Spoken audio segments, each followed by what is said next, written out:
আসসালামু আলাইকুম and good day dear students. Welcome to my online class. Honours তৃতীয় বর্ষের নিয়মিত ক্লাসে আমি তোমাদের সাথে আছি Mohammad Abdul Salam, lecturer, department of management, Pallabi মহিলা ডিগ্রি কলেজ। আমরা এই কোর্সটা অনার্স তৃতীয় বর্ষে অ্যাকাউন্টিং ডিপার্টমেন্টে করাই, পাশাপাশি হচ্ছে সেম কোর্সটাই আমরা অনার্স ফোর্থ ইয়ারে ম্যানেজমেন্ট ডিপার্টমেন্টকে করাই। সেম কোর্সটা অর্থাৎ ব্যবসা উদ্যোগ বা শিল্প উদ্যোগ। তো এখানে আমরা বেসিক্যালি কনসেপচুয়াল আলোচনা থেকে পর্যায়ক্রমিক ক্লাসে অনেক বিষয় জেনে ফেলেছি। তো লাস্ট ক্লাসে আমরা যেটা আলোচনা করেছিলাম সেটা হচ্ছে উদ্যোক্তার গুণাবলী কি, অর্থাৎ কি কি গুণাবলী থাকলে একজন উদ্যোক্তা তার উদ্যোগ নিয়ে সফলতা লাভ করতে পারে, এই বিষয়গুলো নিয়ে আমরা আলোচনা করেছিলাম। এবং আমরা বিভিন্ন উদ্যোক্তার ইমেজ দেখেছিলাম যেগুলোতে তাদের গুণগুলো রিফ্লেক্ট করে। তো ধারাবাহিক আলোচনায় আমরা পরবর্তী টপিক নিয়ে আজকে আলোচনা করব। তো চলো আজকের ক্লাস শুরু করি।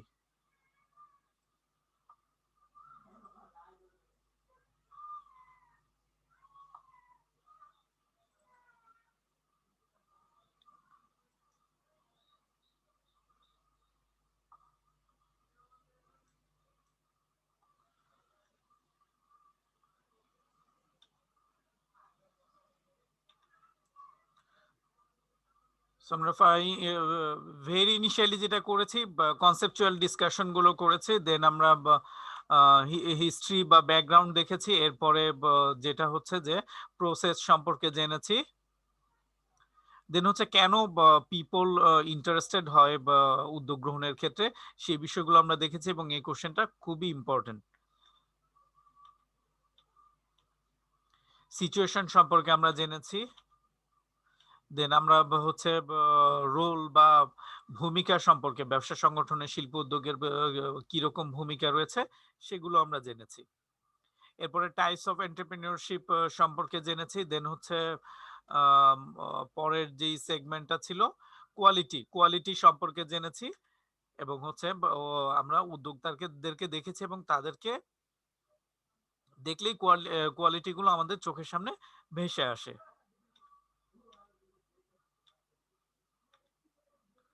সো খুবই অ্যামেজিং পিপল তারা। তোমরা এক কাজ করতে পারো, তোমরা হচ্ছে তাদের ইন্টারভিউ, অর্থাৎ বিভিন্ন ধরনের ইন্টারভিউ গুলো দেয়া দেয়া আছে, সেগুলো ইন্টারভিউ গুলো তোমরা দেখে নিতে পারো। এরপরে যে বিষয়টা আমরা আলোচনা করেছি সেটা হচ্ছে উন্নয়নশীল দেশ হিসেবে বাংলাদেশের ক্ষেত্রে শিল্প উদ্যোগের ভূমিকা এবং একটি দেশের অর্থনৈতিক উন্নয়নে কি ধরনের ভূমিকা পালন করে উদ্যোক্তারা। দেন আমরা দেখেছি আসলে ডেভেলপমেন্টটা কিরকম হয়, কিভাবে টার্ন করে, অর্থাৎ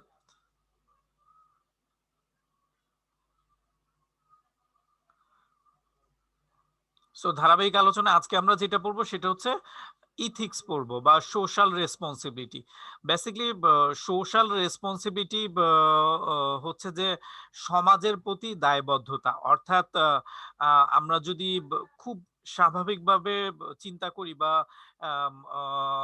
একটু যদি আমরা বিষয়টাকে ভালোভাবে অবজার্ভ করি, তাহলে আমরা দেখতে পাবো যে কোনো জিনিস অরিজিনেট হয় হচ্ছে এটা হচ্ছে বিগিন, অর্থাৎ শুরু হয় হচ্ছে সামাজিক কনটেক্সটে। তো যেহেতু এটা সামাজিক কনটেক্সটে শুরু হচ্ছে এবং সামাজিক কনটেক্সটে শুরু হয়ে লাইক তোমরা দেখবে যে ছোট ছোট, আমরা যদি স্কয়ার ফার্মাসিউটিক্যালের কথা বলি, আমরা ধরে নিলাম হচ্ছে স্যামসন, জনাব স্যামসন এই চৌধুরীর স্কয়ারের উদ্যোগের কথা যদি ধরে নেই, তাহলে স্কয়ার কিরকম ছিল, ছোট্ট একটা ফার্মাসিউটিক্যাল, অর্থাৎ একেবারে ফার্মেসি থেকে কিন্তু এটার শুরু হয়। তাহলে সোশ্যাল কনটেক্সটে যেখানে হচ্ছে তারা একটা ফার্মেসি ছিল, আর যেটা এখন কি বাংলাদেশের শিল্পক্ষেত্রে নেতৃত্ব দানকারী প্রতিষ্ঠান, তো সবই কিন্তু আম, অর্থাৎ আমাদের কনটেক্সট, বাংলাদেশের সামাজিক কনটেক্সটের প্রেক্ষাপটেই গড়ে ওঠা। তাহলে এখানে গড়ে ওঠার ক্ষেত্রে সামাজিক অর্থাৎ সমাজের মানুষগুলো যদি কোঅপারেশন না করতো, তাদের যদি সহযোগিতা না থাকতো, তাহলে কিন্তু এত ক্ষুদ্র পরিসর থেকে এরকম একটা জায়ান্ট পরিসরে ওঠা সম্ভব হতো না। তাহলে যেটা করতে হবে যে যেহেতু ছোট একটা পরিসর থেকে এখন জায়ান্ট একটা ইন্ডাস্ট্রিতে এস্টাবলিশড হয়েছে। তো সেক্ষেত্রে যেটা করতে হবে সমাজের প্রতি দায়িত্ব পালন করতে হবে। অর্থাৎ এখন যেটা আমরা বলি সিএসআর, কর্পোরেট সোশ্যাল রেসপন্সিবিলিটি। তোমরা প্রায়শই দেখে থাকবে যে বিভিন্ন কর্পোরেট অর্গানাইজেশন গুলো স্কলারশিপ অফার করছে বা বিভিন্ন ধরনের ফ্যাসিলিটিস অফার করছে বা বিভিন্ন ধরনের আম আ আ এডুকেশন এডুকেশন ওরিয়েন্টেড প্রোগ্রাম করছে বা আরেকটা medical free medical system, free medical checkup এই জাতীয় বিষয়গুলো সাধারণত করে থাকে। পার্ট অফ সিএসআর করে থাকে। তো প্রত্যেকটা ব্যবসা প্রতিষ্ঠানের যেভাবে সিএসআর করতে হয় অর্থাৎ উদ্যোক্তারা তো বেসিক্যালি ব্যবসা প্রতিষ্ঠান যেটা বড় হবে সেটার উদ্যোগ গ্রহণ বা সেটা শুরুটা করতে হবে উদ্যোক্তাদের মাধ্যমে। তো তাদেরও কিন্তু হচ্ছে সমাজের প্রতি দায়বদ্ধতা রয়েছে। আমরা উদ্যোক্তাদেরও সমাজের প্রতি দায়বদ্ধতা রয়েছে এবং একই সাথে যেটা হচ্ছে যে তাদের এথিক্স, তাদের আ মোরাল বিষয়গুলোকে এনশিওর করতে হবে। ইন জেনারেল আমরা যেটা বলতে পারি যে মোরাল ইস্যু গুলোকেও তাদের সলভ করতে হবে। লাইক আ আ স আ সামাজিক দায়বদ্ধতা যেভাবে পালন করতে হবে, আরেকটা হচ্ছে নৈতিকতা। অর্থাৎ আম আ বিজনেসের খুব মুখ্য উদ্দেশ্য বা একেবারে প্রাইম অবজেক্টিভ যদি আমরা বলি তাহলে আমাদের বলতে হবে প্রফিট আর্নিং করা। প্রফিট আর্নিং টাই হচ্ছে মেইন পারপাস।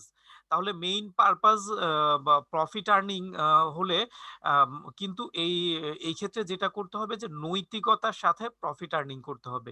যদি আমরা একেবারেই শুধু প্রফিট আর্নিং না, মেইন অবজেক্টিভ প্রফিট আর্নিং হতে পারে কিন্তু শুধু প্রফিট আর্নিং না। সাথে অন্যান্য উদ্দেশ্যও রয়েছে। সামাজিক উদ্দেশ্য রয়েছে, রাষ্ট্রীয় উদ্দেশ্য রয়েছে এবং গ্লোবালিও কিন্তু তার রেসপনসিবিলিটি রয়েছে। তাহলে আমরা কিন্তু শুধু অবজেক্টিভ হিসাবে প্রফিট আর্নিং বলতে পারি না। তো সেক্ষেত্রে ইথিক্স কে অবশ্যই এনশিওর করতে হবে। যদি ভেজাল পণ্য সে সরবরাহ করে তাহলে এই ক্ষেত্রে কিন্তু কি হবে সমাজের মানুষগুলো অর্থাৎ কনজিউমার যারা সে এইগুলো কনজিউম করে তাদের তাদের হচ্ছে যে লাইফ এক্সপেক্টেন্সি এবং হচ্ছে আ ম বি বি বিভিন্ন ধরনের কি হতে পারে? বিভিন্ন ধরনের সমস্যা অ্যারাইজ হতে পারে। তো এই বিষয়গুলোই কনসার্ন থাকতে হবে। তো এই বিষয়গুলোকে আমরা স্পেসিফিক যদি আমি যে কথাগুলো বললাম, এগুলোকে যদি স্পেসিফিক ভাবে বলতে চাই তাহলে আমরা কি বলব? যে আমরা ১ম এ বলতে পারি যে পক্ষপাত শূন্য আচরণ করতে হবে। অর্থাৎ উদ্যোক্তা কারো পক্ষে অর্থাৎ সে যেহেতু অ একটা বিষয়ের দায়িত্ব নিয়ে এবং অ অবশ্যই এই দায়িত্বটা কিন্তু আম আমরা বিজনেসের ক্ষেত্রে বলি বা যেই পারপাজে বলি আ খুবই মহৎ একটা দায়িত্ব। কারণ এর সাথে সংশ্লিষ্ট অর্থাৎ এটা এস্টাবলিশমেন্ট এর পরে কিন্তু যেভাবে দেশের যেভাবে উদ্যোক্তা লাভবান হবে, ঠিক একইভাবে কিন্তু দেশের অর্থনীতিও লাভবান হবে। পাশাপাশি সামাজিক কনটেক্সট এ তারাও কিন্তু লাভবান হবে।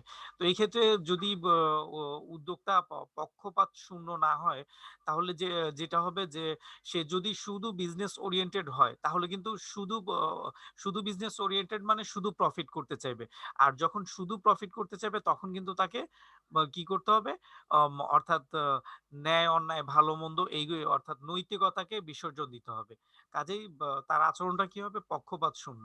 যাতে নৈতিকতাটা পারফর্ম করতে পারে। দেন এরপরের স্পেসিফিক ভাবে বললে এরপরে আমরা যে বিষয়টা বলতে পারি যে আইন কানুন এবং বিধিনিষেধ মান্য করা। আ সো প্রত্যেকটা দেশে কিন্তু প্রতিটা দেশই কিন্তু চাচ্ছে হচ্ছে তার দেশে শিল্পে এস্টাবলিশমেন্ট হোক।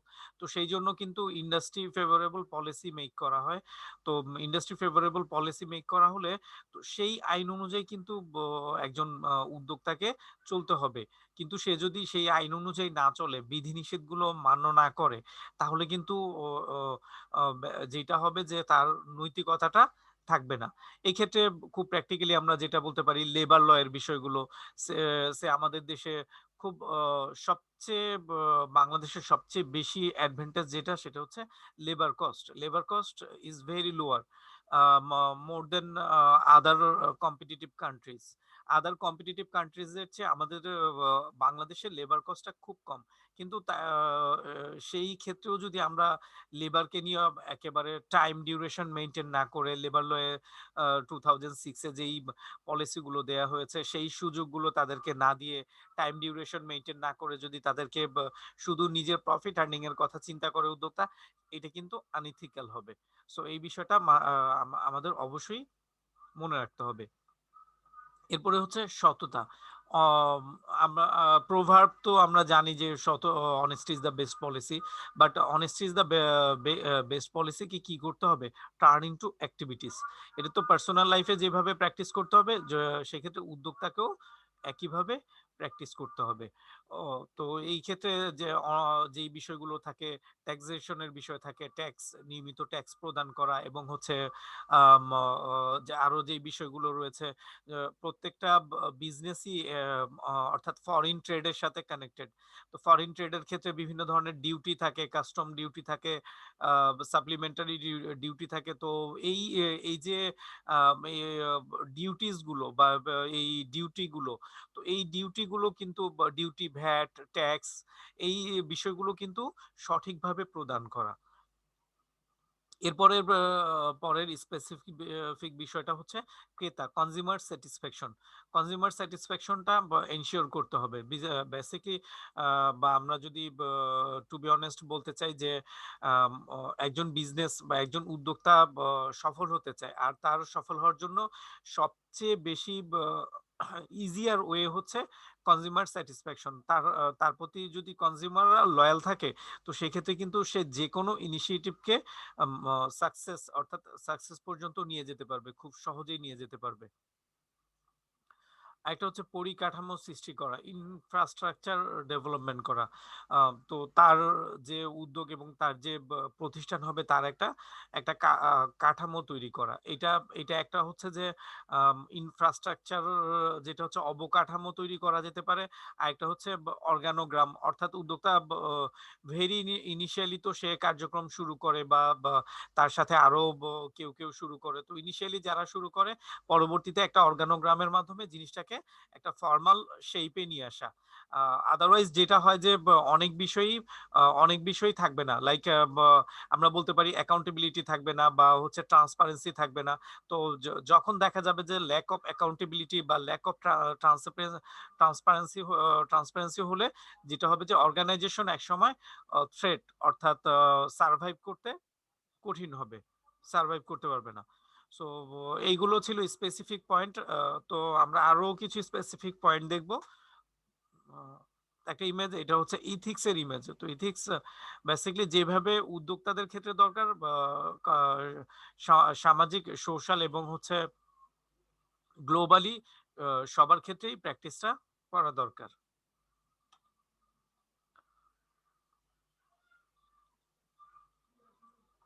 সো আরেকটা স্পেসিফিক পয়েন্ট হচ্ছে এটা আমরা মার্কেটিং এর ক্ষেত্রে এই এই কাজটা করতে হয় যে কনজিউমার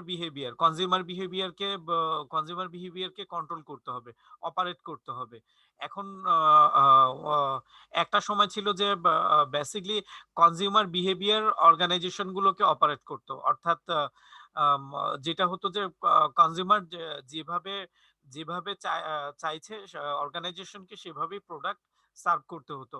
আর এখন নাওয়াডেজ মার্কেটিং কনসেপ্ট কিন্তু বা মার্কেটিং টুলগুলো কিন্তু টোটালি অনেক ডাইভার্সিফাইড এবং হচ্ছে অনেক অ্যাডভান্স হয়ে গেছে। তো যে কারণে আর আরেকটা বিষয় হচ্ছে যে টেকনোলজির ডেভেলপমেন্টের সাথে সাথে যেটা হচ্ছে যে কনজিউমার বিহেভিয়ারে অনেক পরিবর্তন এসেছে। তো সেই পরিবর্তনগুলোকে অবজার্ভ করে মার্কেটিং টুলগুলো কিন্তু চেঞ্জেস হয়েছে। এখন এখন কিন্তু কনজিউমার বিহেভিয়ারকে অনেকটাই অপারেট করা যায় বা কন্ট্রোল করা যায়। তো এই কনজিউমার বিহেভিয়ারকে কন্ট্রোল করতে পারলে কিন্তু তখন তখন কিন্তু খুব সিম্পলি আমি ম্যানুফ্যাকচারিং প্রসেসটা আমার নিজের মতো করে করে নিতে পারবো। অর্থাৎ উদ্যোক্তা তখন তার ম্যানুফ্যাকচারিং প্রসেসে সেলফ কন্ট্রোল থাকবে। কতটুকু ম্যানুফ্যাকচারিং করবে বা ম্যানুফ্যাকচারিং ইস্যুগুলো খুব ইজিলি সলভ করা যাবে। কারণ যেহেতু মার্কেটিং ডিপার্টমেন্ট কনজিউমার বিহেভিয়ারটা কন্ট্রোল করছে। তো এইভাবে দেন হচ্ছে এইভাবে যদি মার্কেটিং ডিপার্টমেন্টের ফরকাস্টিং এর সাথে দেন যদি ম্যানুফ্যাকচারিং ডিপার্টমেন্টের কম্বিনেশন করা যায়, তাহলে দেন হচ্ছে আমরা বিজনেসটা কি করতে পারবে? দ্রুত সাকসেস অ্যাচিভ করতে পারবে। এরপরের যেই স্পেসিফিক পয়েন্টটা সেটা হচ্ছে ক্রেতা ভোক্তাদের প্রতি দায়িত্ব। সো ব আমরা যেই আচরণ নিয়ন্ত্রণ করব, এই ক্ষেত্রে কিন্তু যেহেতু আচরণ নিয়ন্ত্রণ করছি, এই বিষয়টা এইরকম যে আমি অর্থাৎ আগে আগে যে আগের যে বিষয়টা ছিল এটা হচ্ছে আ নিড বেসিস ম্যানুফ্যাকচারিং। এখন হচ্ছে কনজিউমার নিডকে ক্রিয়েট করা। অর্থাৎ আমি ম্যানুফ্যাকচারিং করলে বা উদ্যোক্তা ভালো করে জানে যে এই নিড ক্রিয়েট করা সম্ভব। এই নিড ক্রিয়েট করা সম্ভব। আর এখন হচ্ছেও তাই। যে পিপল বা পারসন বা কনজিউমারদের আ নতুন প্রোডাক্ট বা নতুন কনসেপ্ট গুলোর প্রতি খুব ইন্টারেস্টেড। নিড গ্রো হচ্ছে। তো এইটা যখন কন্ট্রোলে চলে আসবে তখন কিন্তু একরকমের দেখা যায় যে ২ টা পার্টের মধ্যে একটা হচ্ছে বায়ার বা সেলার বলি ২ টা পার্টের মধ্যে তখন কিন্তু কন্ট্রোল রোল প্লে করে হচ্ছে সেলার বা হচ্ছে বিজনেসম্যান বা এন্টারপ্রেনিউর। তো সেই ক্ষেত্রে কিন্তু তাকে অবশ্যই সামাজিক দায়িত্ব এবং নৈতিকতা বিষয়টাকে কনসার্ন থাকতে হবে। যেহেতু কনজিউমার ডিপেন্ডেন্ট এবং ডিপেন্ডেন্সি রয়েছে, এইটাকে আ এইটাকে এই সুযোগের অপব্যবহার করে অনৈতিক হওয়া যাবে না। অনৈতিকভাবে প্রফিট ম্যাক্সিমাইজ করার জন্য যদি পণ্য সার্ভ করা হয়, তাহলে এই ক্ষেত্রে যেটা হবে যে আমরা যদি ফিন্যান্সের মতো করে বলতে চাই বা ফিন্যান্সের ভাষায় বলি, তাহলে আমরা কি হবে বা উদ্যোক্তা কি হবে? প্রফিট ম্যাক্সিমাইজ করতে পারবে কিন্তু ওয়েলথ ম্যাক্সিমাইজ করতে পারবে না। তার হয়তো ফর আ সার্টেন টাইম কি হবে? আম তার প্রফিটটা অনেক বেশি হবে। কিন্তু ইন দ্যা লং রান তাকে কি করতে হবে? তার বিজনেসটা সারভাইভ করবে না। ফলে তার ওয়েলথ ম্যাক্সিমাইজ হবে না। তো চলো আমরা এরপরের স্পেসিফিক পয়েন্ট হচ্ছে ক্রেতা ও ভোক্তার প্রতি দায়িত্ব। ক্রেতা ও ভোক্তার প্রতি কিন্তু দায়িত্ব রয়েছে। যারা কনজিউমার রয়েছে বা যারা ক্রেতা রয়েছে তাদের প্রতিও কিন্তু দায়িত্ব রয়েছে।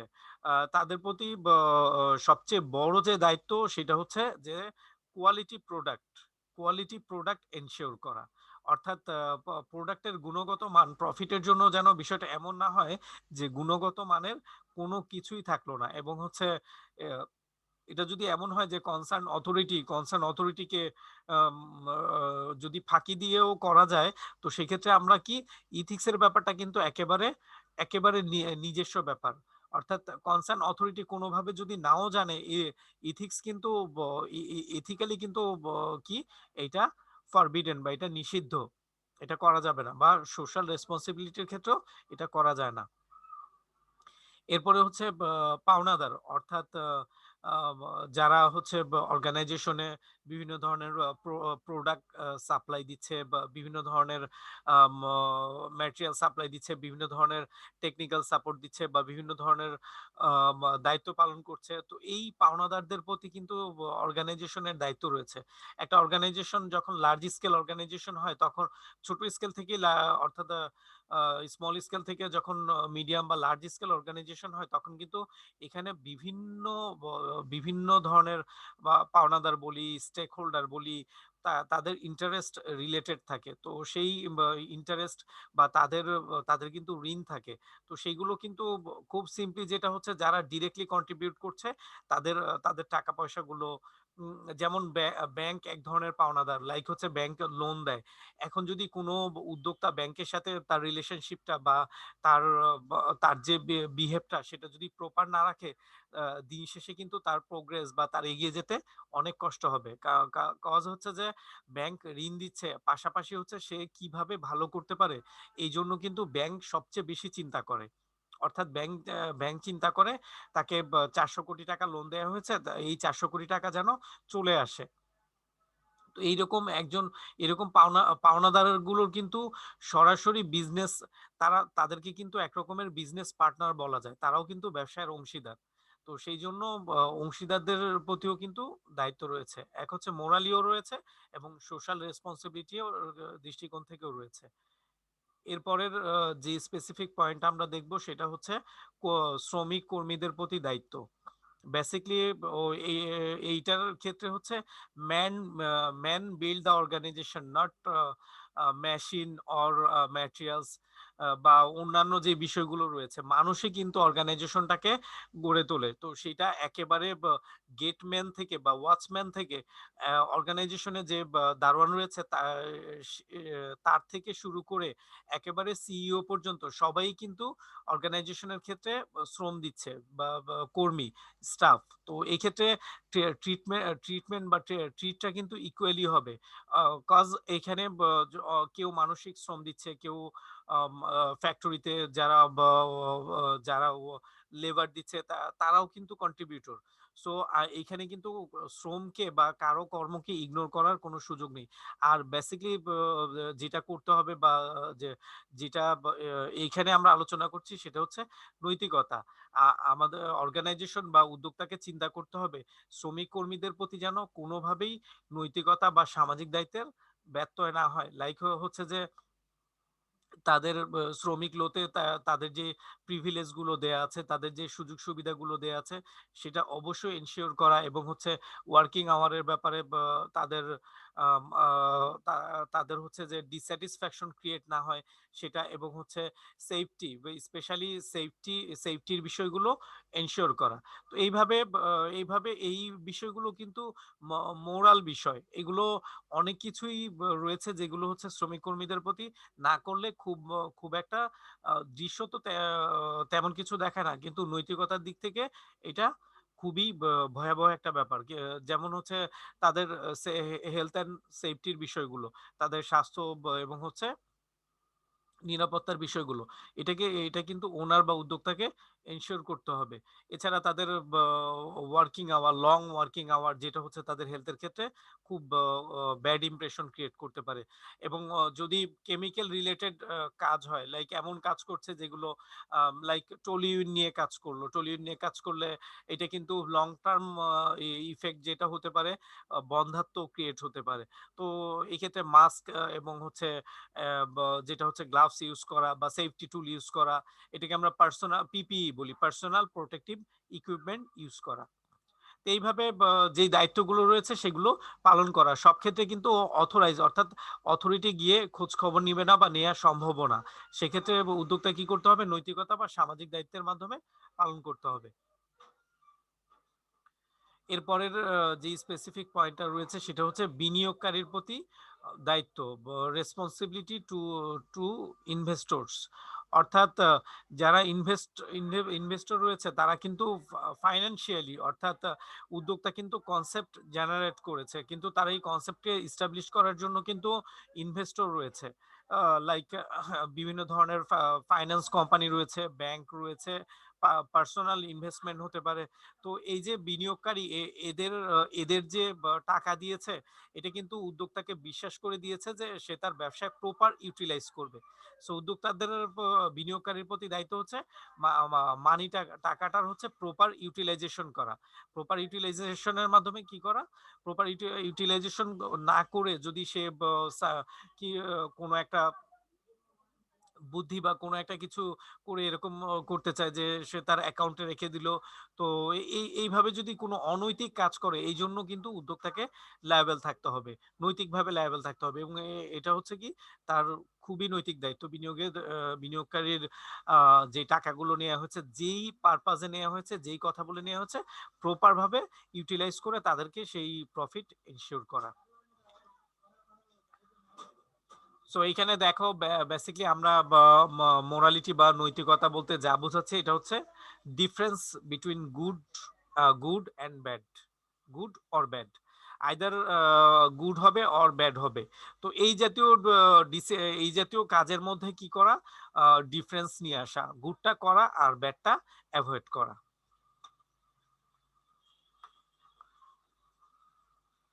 সো এরপরের যে স্পেসিফিক পয়েন্ট রয়েছে সমাজের লোকদের প্রতি দায়িত্ব, অর্থাৎ যেটা আমি খুব এটা হচ্ছে at the beginning of the class আমি ডিসকাশন করেছি যে সমাজের মধ্য থেকেই কিন্তু উঠে আসা বিজনেস অর্গানাইজেশন গুলো কিন্তু সোসাইটিতে খুব একেবারে ইনসিগনিফিকেন্টলি ছিল, কিন্তু সেই বিজনেস গুলোই কিন্তু এখন অনেক জায়ান্ট বিজনেস বা হচ্ছে মার্কেট লিডার সারা বিশ্বে বিজনেস করছে।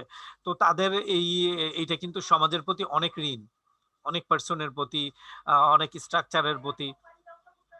তো সেই জন্য যেটা হচ্ছে যে সমাজের প্রতিও তাদের দায়িত্ব পালন করতে হবে, বা বিভিন্ন অর্গানাইজেশন এটা এডুকেশন সেক্টরে করে, বা বিভিন্ন অর্গানাইজেশন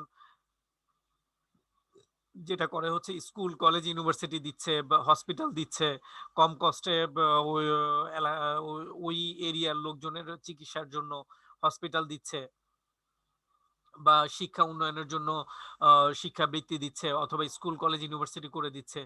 এই এই জাতীয় বিষয়গুলো সিএসআর, পার্ট অফ সিএসআর। আরেকটা পার্ট অফ সিএসআর, এটা সামাজিক দায়িত্ব বলবো। একটা হচ্ছে নৈতিকতা। নৈতিকতা হচ্ছে বেস্ট প্রোডাক্ট সার্ভ করা, অর্থাৎ কোয়ালিটি প্রোডাক্ট সার্ভ করা, এমন কি প্রোডাক্ট সার্ভ না করা যেখানে প্রফিট হবে কিন্তু অর্থাৎ সমাজের লোকদের কি হবে, ক্ষতিও হবে।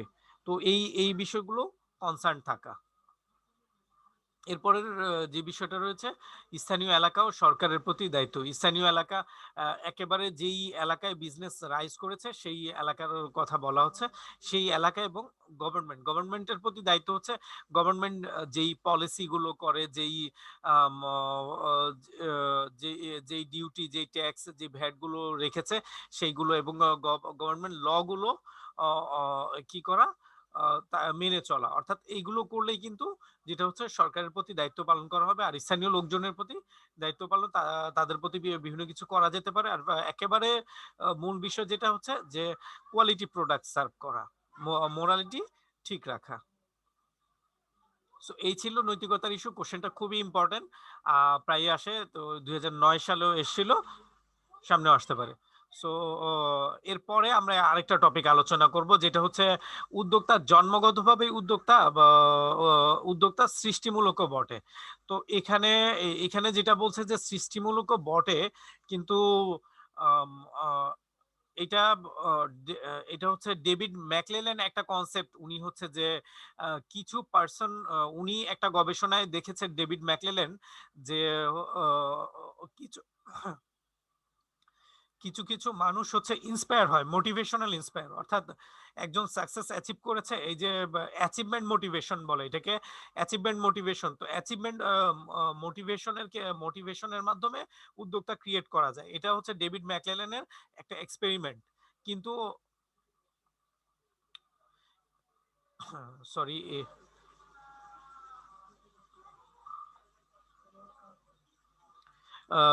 কিন্তু কিন্তু এখানে যেটা বলা যেতে পারে, এখানে যেটা বলা যেতে পারে, উদ্যোক্তাগণ জন্মগতভাবেই শিল্প উদ্যোক্তা। এইটাই কিন্তু হচ্ছে একেবারে প্র্যাকটিক্যালি যেটা হচ্ছে পুরো বিশ্বকে চেঞ্জ করে দিয়েছে। যেমন আমরা বলতে পারি বিল গেটস এর কথা বলতে পারি, জ্যাকমার কথা বলতে পারি, বা basically they are not trained in a academic institute. They are not a product from academic institution বা ট্রেনিং ইনস্টিটিউটের প্রোডাক্ট না। তারা হচ্ছে বাই বর্ন, তাদের কোয়ালিটি গুলো, অ্যালন মাস্ক এটা কিন্তু ইন্ডাস্ট্রির প্রোডাক্ট না। এরপরে হচ্ছে অন্যান্য যেটা হচ্ছে যে কোনো ইনস্টিটিউট থেকে বের হয়ে ভালো করেছে, বিষয়গুলো কিন্তু মোটেও এরকম না। এরা বাই বার্থ, এদের মধ্যে যে কোয়ালিটি গুলো, যেই নলেজ গুলো, এগুলো হচ্ছে বাই বার্থ তাদের মধ্যে এসেছে। তো এই জন্য যে উদ্যোক্তা হচ্ছে যে জন্মগতভাবেই উদ্যোক্তা বলা হয়। এরা কিন্তু কোনো কিছু শিখে বা ট্রেনিং স্কুলে গিয়ে উদ্যোক্তা হয়নি। তো এটা একটা বিষয়। আরেকটা হচ্ছে তো ফার্স্ট একটা আমরা বলতে পারি যে পারিবারিক ঐতিহ্য, অর্থাৎ পরিবারের মধ্যেই একটা উষ্ণতা থাকে, পরিবারের মধ্যেই পরিবার ফ্যামিলি প্রসিডিওরের মধ্যেই গড়ে ওঠার অবারিত সুযোগ থাকে। তো সেই অর্থাৎ পরিবার থেকেই অনেক গুণ লাভ করে, যেগুলো তাকে উদ্যোক্তা হতে পরবর্তীতে সহযোগিতা করে। তো এইরকম উদ্যোক্তাই কিন্তু এইরকম উদ্যোক্তার সাকসেস এবং হচ্ছে এরকম উদ্যোক্তাই চেঞ্জিং এর ক্ষেত্রে সবচেয়ে বেশি এগিয়ে আছে। আর সৃষ্টিমূলক, হ্যাঁ, যে তাকে ট্রেন আপ করে তবে কিছু কোয়ালিটি তার মধ্যে থাকতেই হবে, যে যেটার থাকার কারণে অন্যান্য কোয়ালিটি গুলো দিয়ে তাকে ডেভেলপ করা সম্ভব।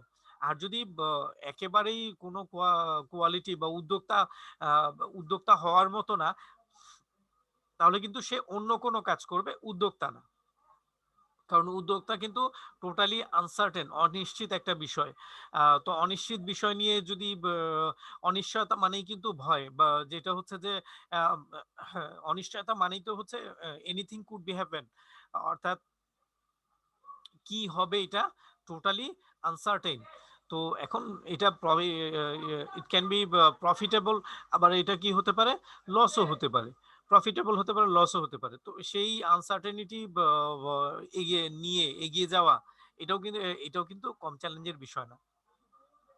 এই জন্য রিস্ক টেকিং প্রফেন্সিটি সহ অন্যান্য যে বিষয়গুলো, এটা এই বিষয়গুলো ম্যাচ করে দেখতে হবে যে ম্যাক্সিমাম ম্যাচ করছে কিনা। ম্যাক্সিমাম ম্যাচ করলে বাকিগুলো কিছু পার্সন, যেটা আমি বললাম, ডেভিড ম্যাকলেল্যান্ড দেখেছে যে সাকসেসে ইন্সপায়ার হয়, বাট এখানে তিনি তো দেখেছেন যে অ্যাচিভমেন্টে ইন্সপায়ার হয়। হ্যাঁ, অ্যাচিভমেন্ট, এখন অ্যাচিভমেন্ট তো নাও হতে পারে, তখন কি হবে, সে ডিসকারেজ হবে। ডিসকারেজ হলে তো তখন কেরিয়ার ফল করবে। তাহলে ফার্স্ট এখানে আমরা মতামত দিতে পারি জন্মগতভাবে উদ্যোক্তা, বাট এখন কি, এখন যুগ আধুনিক, এখন তাহলে উদ্যোক্তাকে ক্রিয়েটও করা যেতে পারে, উদ্যোক্তাকে সৃষ্টিও করা যেতে পারে, উদ্যোক্তাকে তৈরি করা যেতে পারে মোটিভেশন বা বিভিন্ন টুলস টেকনিক ইউজ করে। তো আজকে এই পর্যন্তই। ভালো থাকো তোমরা। That's all for the timing. ইনশাআল্লাহ আগামী ক্লাসে দেখা হবে।